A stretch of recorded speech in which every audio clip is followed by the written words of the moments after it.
Are you tired of wasting so much foil, plastic wrap on your bows just to cover them? Well, in today's video, I'm going to be teaching you how to make a fabric bow cover that you can use on mixing bowls, on just bowls you eat out of. They're amazing. I love them. I use them in my kitchen all of the time, and they're super beginner friendly. So if you want to see how to do them, just keep watching.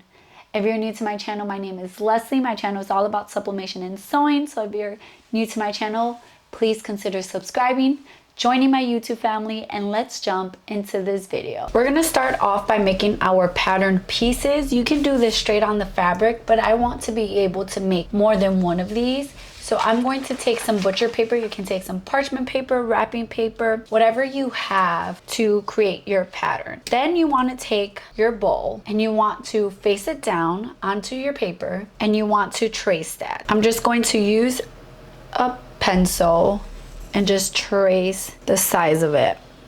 Now we want to give it a 2-inch overhang. So we're gonna take a ruler. You can do this with the measuring tape, whatever you want. I'm just gonna take a clear ruler because that's what I have on hand.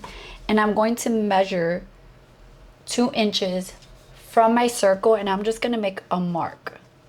And then I'm going to just turn my ruler and keep marking 2 inches.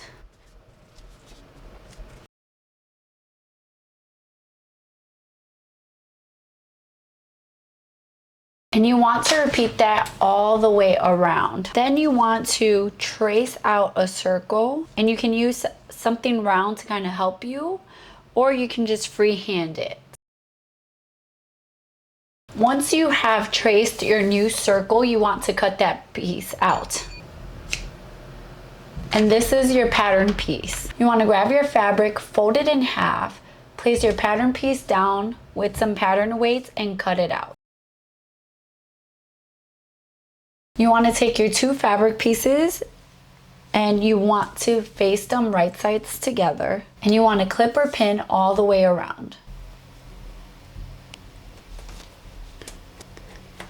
You want to make sure to leave a little gap so that we can flip it right sides out. We're going to take this over to our sewing machine and we're going to sew at a 1/4 seam allowance, making sure to leave this little gap open. Start at the end of the gap that you're going to leave. Sew a few stitches and then backstitch. I find it helpful to use something like this is a 1/4 inch foot and it has a little guide at the edge. Something with a seam guide helps when you're doing like circles because the fabric has something to guide on, and it'll help you make sure your stitches are even.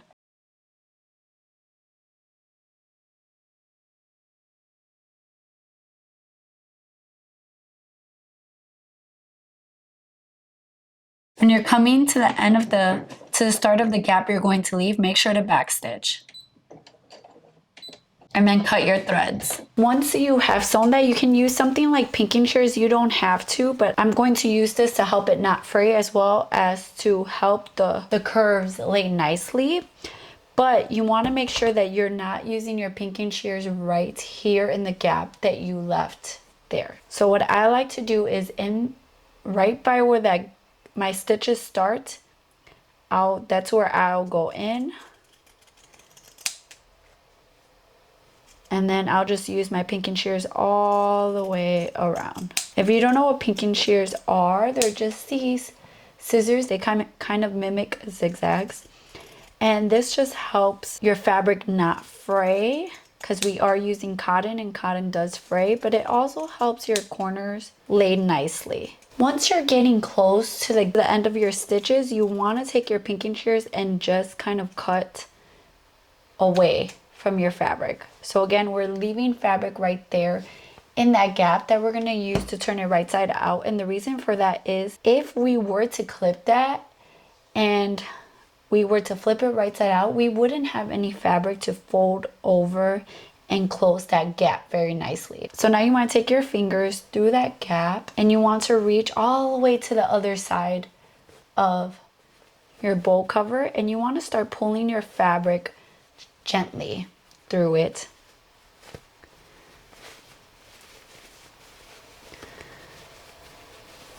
until you have pulled every single piece of your fabric. Then you want to take something like a chopstick, something that's not too pointy. You want to stick it through that opening, and you want to kind of just poke out, kind of like rub your seam so that everything just lays nicely. Then you want to kind of tug at the edges of your opening, and it's going to automatically just fold. Now you want to take your iron and you want to just iron that down very nicely, making sure you're kind of working your edges to make sure that they just lay nicely.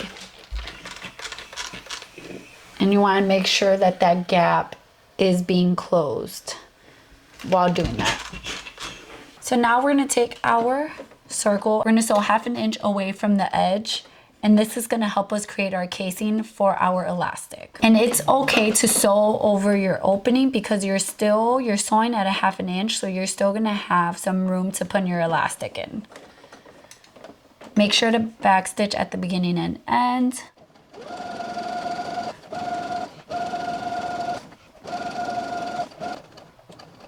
And then you can cut your threads.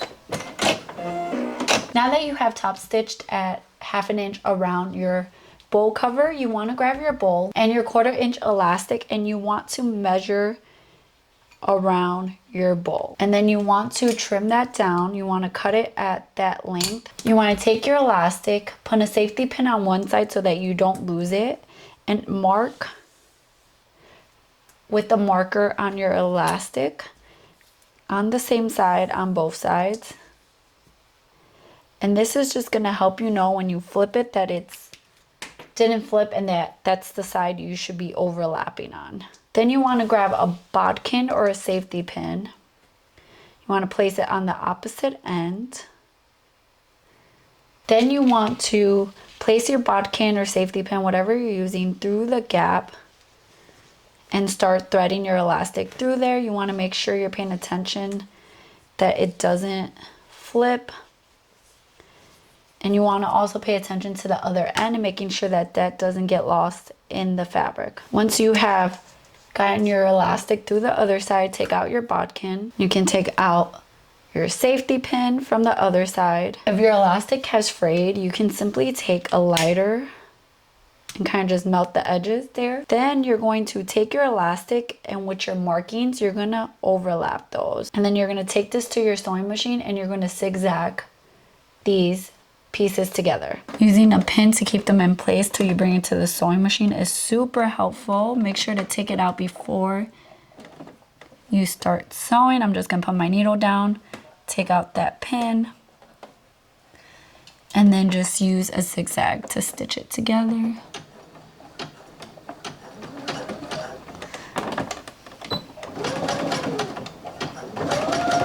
And I like to do it in 2 different places, so on one end here and then on the other end as well.